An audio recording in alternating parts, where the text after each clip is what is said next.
In the history of the Second World War, Erwin Rommel remains one of the most frequently mentioned commanders, closely associated with the harsh deserts of North Africa, bold maneuvers, and a nickname that became a military legend, the Desert Fox. Not only Germans admired him. Even his enemies showed Rommel deep respect. On the battlefield, he was known for lightning-fast action, surprise attacks, and for always being present at the front line amid heavy artillery fire and falling bombs.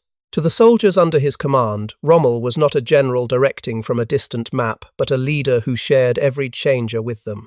But his true legacy does not lie entirely in his spectacular military victories. It lies in a rare and courageous act he dared to speak truths that Adolf Hitler did not want to hear. While most German generals chose silence or adjusted reality to match the wishes of the Führer, Rommel chose a direct path.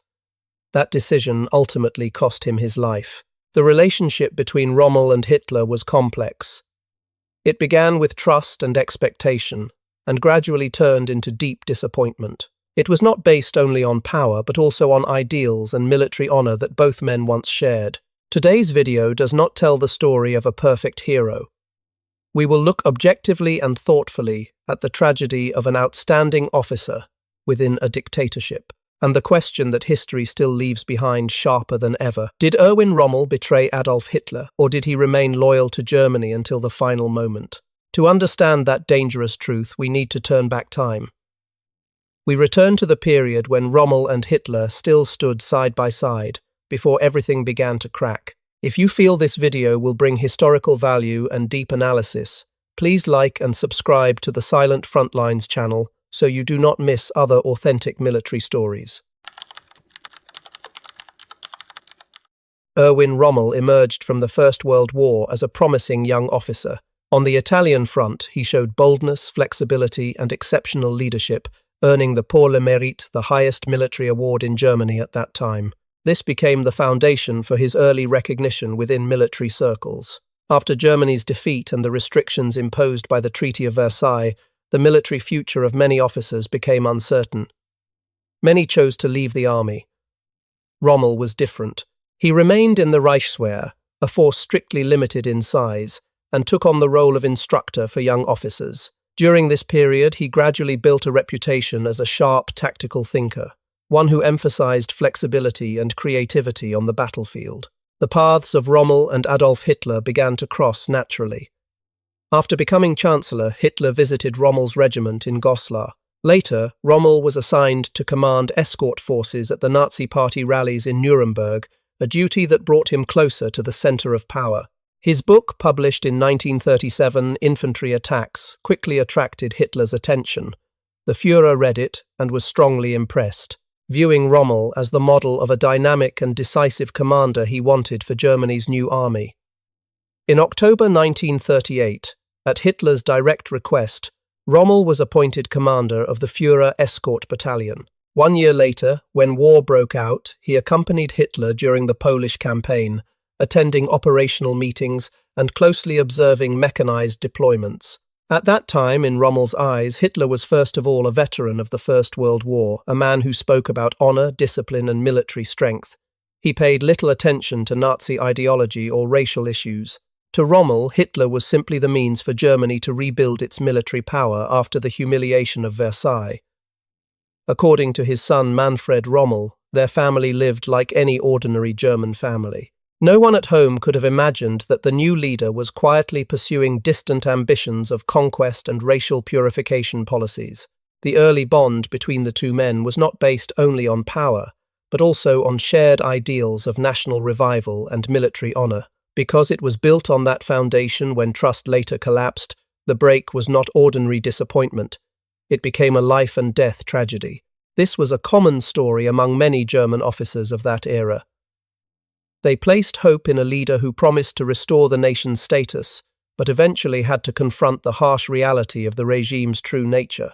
From that absolute trust, the military genius of Erwin Rommel soon became clear as Europe entered total war.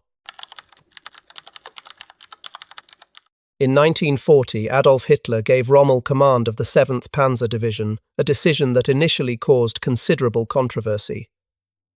Rommel came from the infantry, and had never led a large armoured formation. Many believed this was a risk, yet in a short time he proved that Hitler's choice was entirely correct. During the campaign against France, Rommel drove his panzer units forward with unprecedented speed and daring.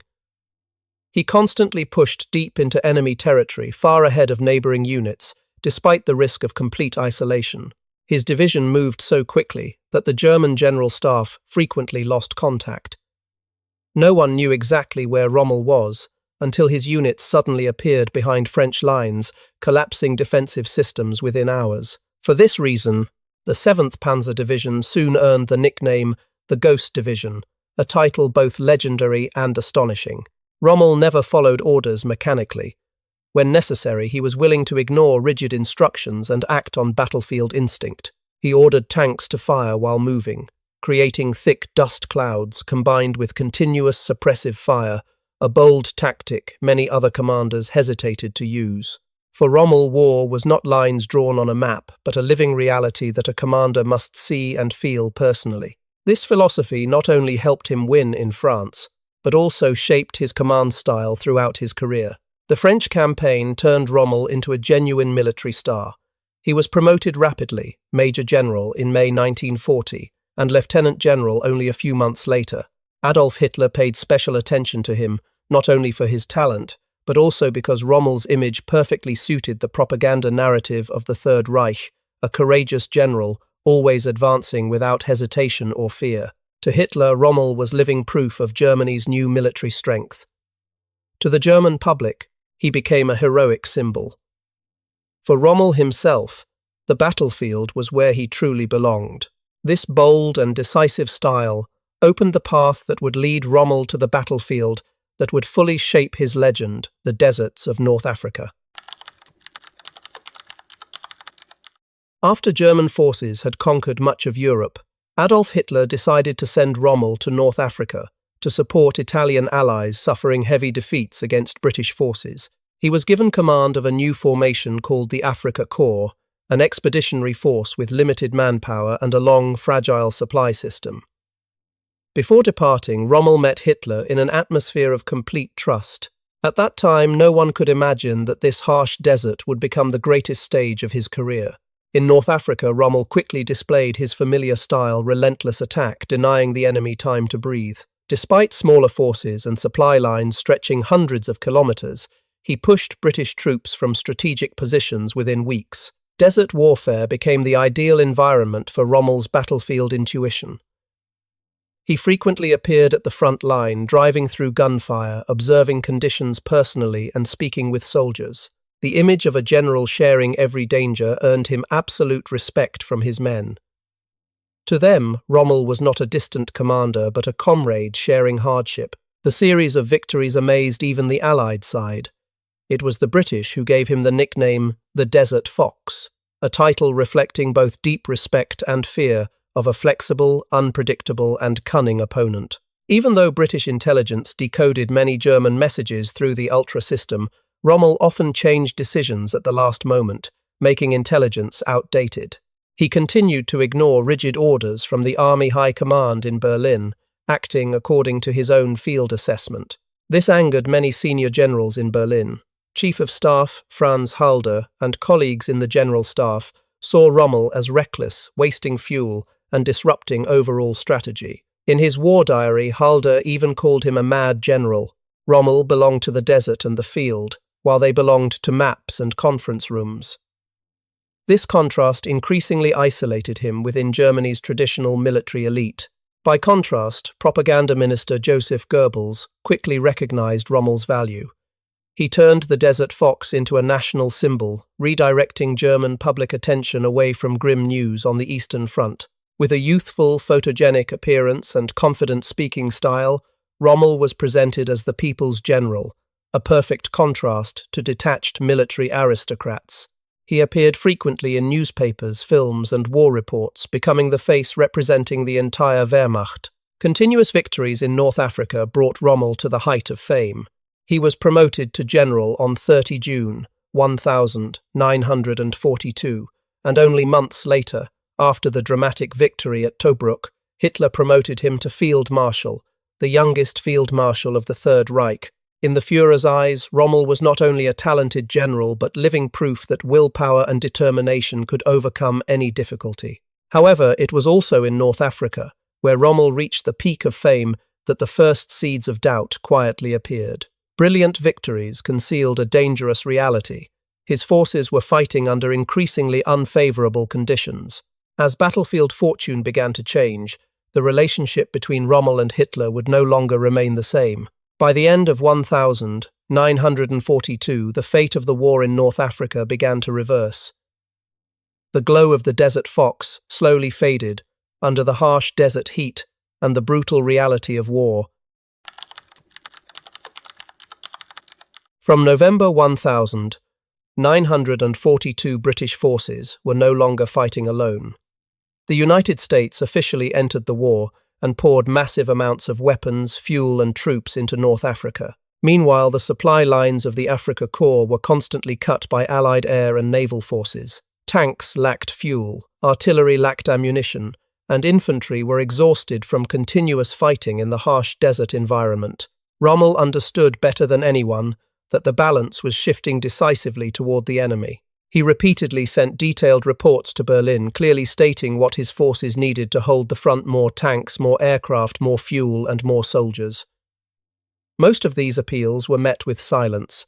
Adolf Hitler was now deeply absorbed in the Soviet front and considered North Africa only a secondary theatre. He believed the war would soon end in Germany's favour and did not view reinforcement for Rommel as an urgent priority. For Rommel, this indifference was difficult to accept.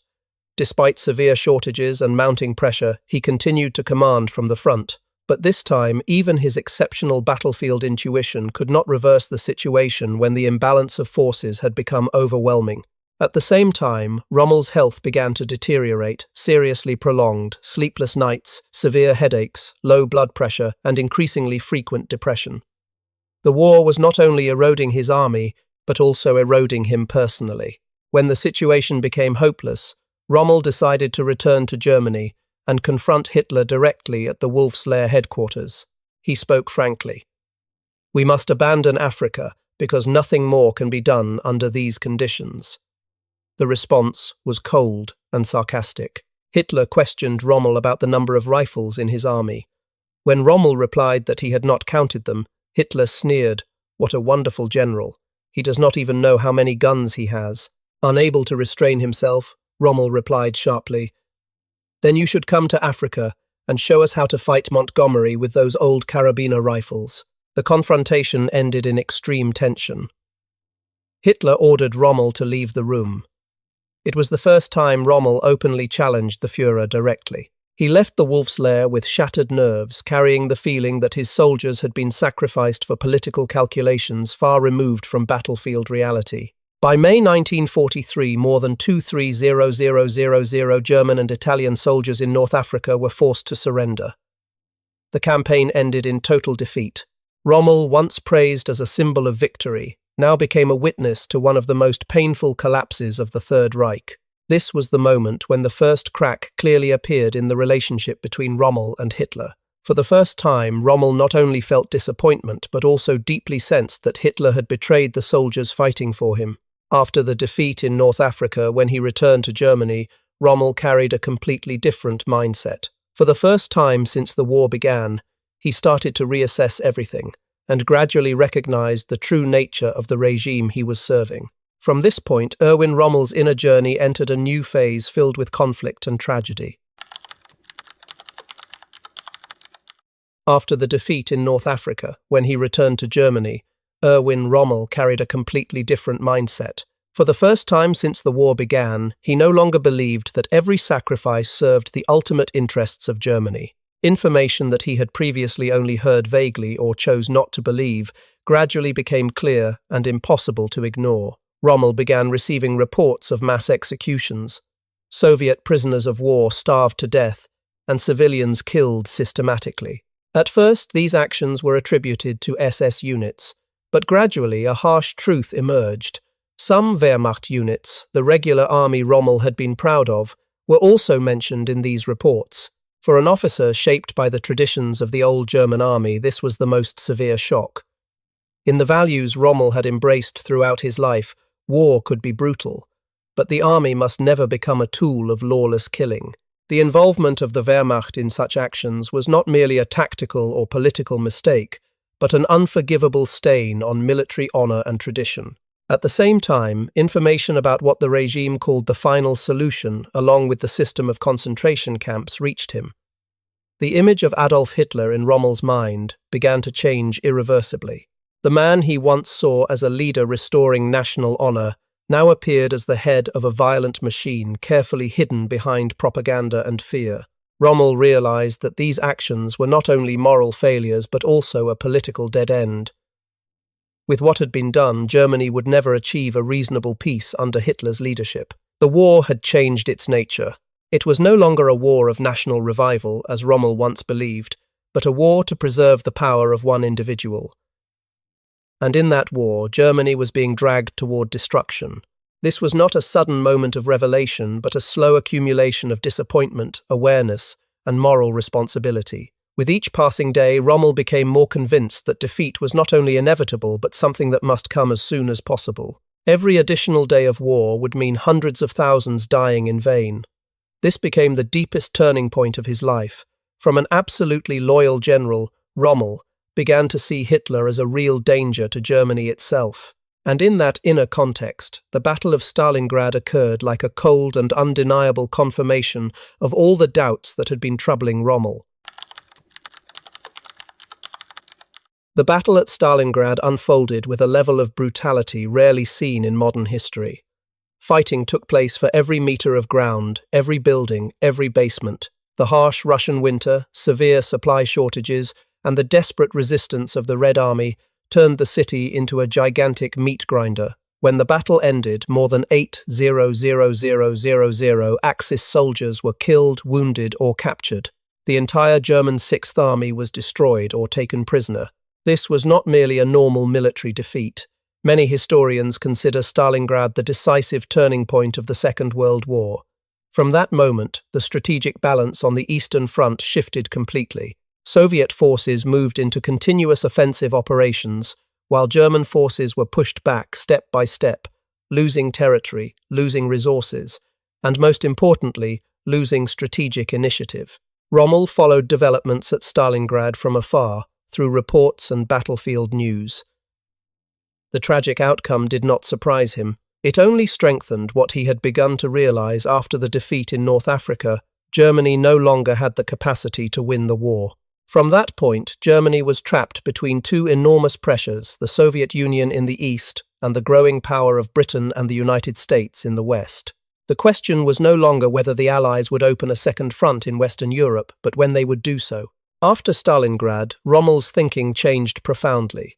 The decisions he made afterward no longer aimed at final victory, which he knew was impossible. Instead, he focused on limiting the unavoidable destruction facing his country and his soldiers.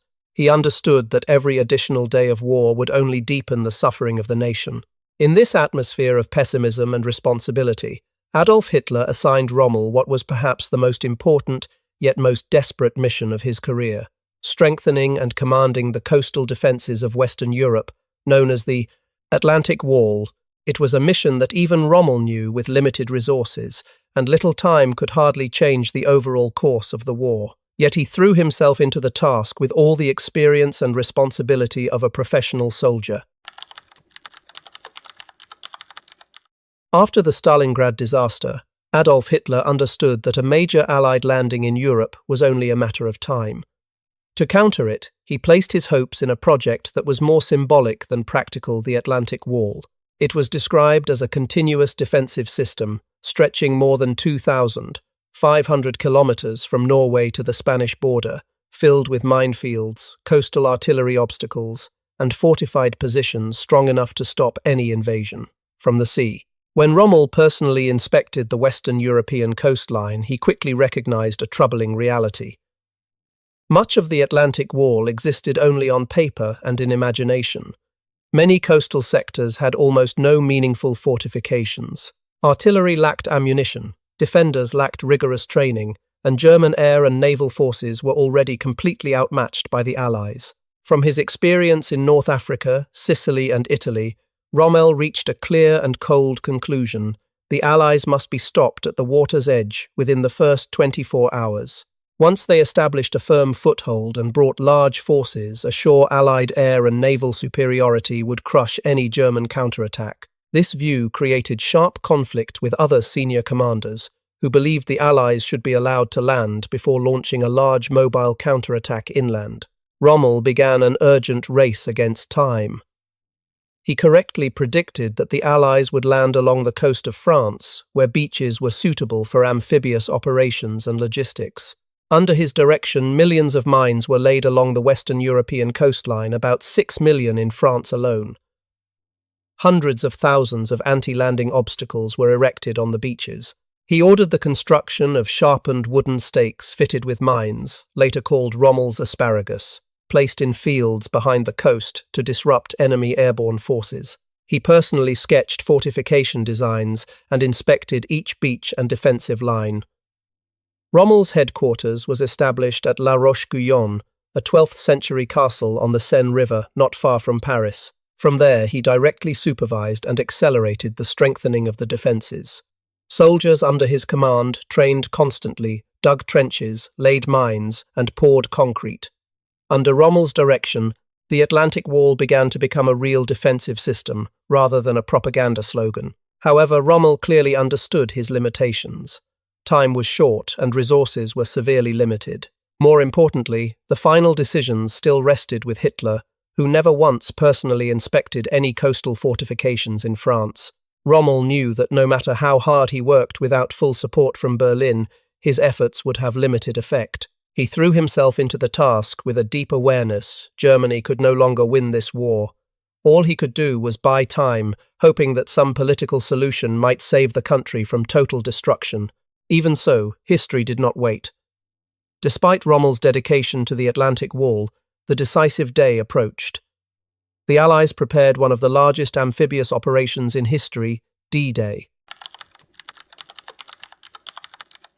Despite Rommel's total dedication to the Atlantic Wall, the fateful day arrived. The Allies prepared one of the largest amphibious operations in history, D-Day. In early June 1944, Erwin Rommel believed that the Allies would soon launch an attack. However, like most German generals, he was drawn into a sophisticated deception known as Operation Fortitude. Fake activities, false radio signals, and phantom forces in Britain convinced Berlin that the main landing would take place at Pas-de-Calais, the closest point between Britain and France. Even Rommel, with his extensive battlefield experience, did not completely escape this deception. On the morning of 6 June, Rommel was not in France. He had returned to Germany to visit his wife on her 50th birthday and planned to meet Hitler once more to warn about the severe consequences if Normandy fell. In the first days of June, weather in the English Channel was particularly harsh, with strong winds, heavy rain, and violent seas. German meteorologists concluded that under such conditions, a large-scale landing was nearly impossible. But they missed a decisive factor, a brief window of favourable weather that the Allies discovered and exploited fully, a window lasting only about 48 hours. Before dawn, on 6 June, Operation Overlord began. Around 6 inches the morning, an urgent phone call from Chief of Staff Hans Speidel woke Rommel at his home in Herlingen. The news was unbelievable. Thousands of warships and tens of thousands of Allied soldiers were landing on the beaches of Normandy. Rommel immediately understood that the worst had happened. He rushed back to France, but Allied air superiority almost paralyzed German movement. Tanks and infantry were constantly attacked by aircraft, while naval gunfire struck deep inland, destroying reinforcement routes. Confusion spread throughout the German command. At first, many still believed Normandy was only a diversion, and that the main attack would occur at Pas-de-Calais. As a result, the most important reserve units were held back and not committed in time. By the time Rommel returned to headquarters around 10 at night, the same day the Allies had established a firm foothold in Normandy. More than 15,000 troops had landed. Despite suffering about 1,000 casualties, they held key positions. In that moment, Rommel clearly realized that the war in Western Europe was finished. The Atlantic Wall he had worked so hard to strengthen could not stop the combined power of Allied Navy, Air Force, and ground forces. All defensive efforts in previous months now seemed desperate attempts against an irreversible reality. He knew that from then on, everything was only a matter of time. The successful landing in Normandy opened the door to the final collapse of the Third Reich. From that fateful moment, Rommel no longer hesitated. He decided he must tell Hitler the truth, fully aware of the price he might pay. Just over 10 days after the successful Allied landing in Normandy, Rommel met Adolf Hitler directly to report on the Western Front. This time he did not avoid reality, did not soften it, and did not attempt to make it appear less severe.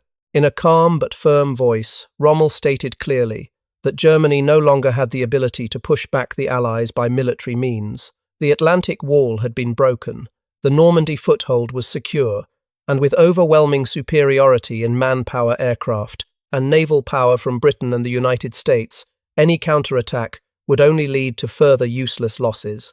He frankly suggested that the Führer should seek a political solution before it was too late. Specifically, Rommel believed Germany should attempt to negotiate a ceasefire with Britain and the United States in order to avoid being crushed between two fronts and completely destroyed. Hitler listened, but did not change his position. He admitted that the Allied powers would likely refuse negotiations with him, yet firmly rejected any idea of compromise or settlement. For Hitler, the war had to continue at any cost until the final breath. He ordered his generals, including Rommel, to focus entirely on military operations and absolutely avoid mentioning any political solution. The meeting ended in a heavy atmosphere. Rommel left without illusions. For the first time, he openly told close generals that the war was irretrievably lost. He believed that the moral responsibility of a general was not blind obedience, but protecting the nation and its people from unnecessary destruction. This marked a profound shift in Rommel's thinking. From a general absolutely loyal to the Führer, he now placed responsibility to Germany above all else. His honesty did not come from personal ambition or resentment, but from the growing realization that continued fighting would only prolong the suffering of the entire nation. Speaking the truth to Hitler was the most dangerous action a German general could take at that time, and Erwin Rommel chose to do it fully aware that consequences might come to him and to his family. After that tense meeting, Rommel no longer hid his views. He entered the most dangerous phase of his life. In mid-July 1944, Rommel sent Hitler a letter 3 pages long. In it, he stated clearly and without compromise that the Western European front had completely failed militarily. The situation could not be salvaged by any conventional operational measures. He continued by suggesting that the Führer must draw the necessary political conclusions.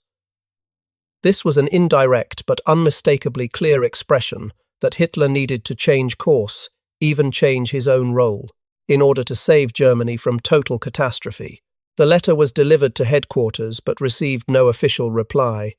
That silence itself was a sign that the distance between Rommel and Hitler had become impossible to repair. In this context, several members of the resistance movement within the German military began approaching Rommel. They saw in him a figure of great prestige capable of helping Germany escape Hitler's grip and seek a separate peace with the Western Allies. However, Rommel did not directly participate in any assassination plot. He firmly opposed using violence to kill the Führer. For Rommel, loyalty to the nation had to stand above any act of assassination. He believed that killing a head of state would not only cross legal boundaries, but could also push Germany into chaotic civil war. Rommel was willing to accept that Hitler could be arrested, forced to resign and brought before justice, but he did not support killing him. This blurred line placed Rommel in an extremely dangerous position. He was not completely innocent in the eyes of the regime, yet he was not a mastermind either. He knew too much, spoke too frankly, and became a potential threat to Hitler's survival. Only 2 days after the letter was sent on 17 July 1944, while returning from an inspection trip to the Normandy front, Rommel's car was attacked by 2 British aircraft near Sainte-Foy de Montgomery. The vehicle veered off the road. Rommel suffered severe head injuries, a fractured cheekbone, and a cracked skull. He was taken to hospital in critical condition, but survived. However, these serious wounds completely ended his frontline command role. In the following days, Rommel lay in bed with his body broken, yet his mind remained troubled by the fate of his country. The fragile boundary between loyalty and resistance had pushed him into a deadly danger zone, a grey area in which under a dictatorship very few people could emerge safely. From this point, the fate of the Desert Fox entered its final chapter where honesty and moral responsibility would face the highest price. On a morning in October 1944, two generals Wilhelm Burgdorf and Ernst Meisel appeared at Rommel's private home in Herrlingen. They brought a direct message from Adolf Hitler, along with a small box containing a cyanide capsule. Rommel was given three choices. The first choice, if he believed himself innocent, he could go directly to meet Hitler and explain. The second choice, stand trial before the People's Court on charges of treason. This meant a public trial, certain death sentence, complete destruction of honour, and his family would suffer under the policy of Sippenhaft, meaning inherited collective punishment. The third choice, end his own life. In return, his honour would be preserved. His family would remain safe, and his death would be announced as the result of earlier war wounds. Rommel had only a few minutes to decide. He understood clearly that this was not a real choice. As a soldier who valued honour and responsibility to his family throughout his life, Rommel chose the final path. According to his son, Manfred Rommel, his father calmly received the message.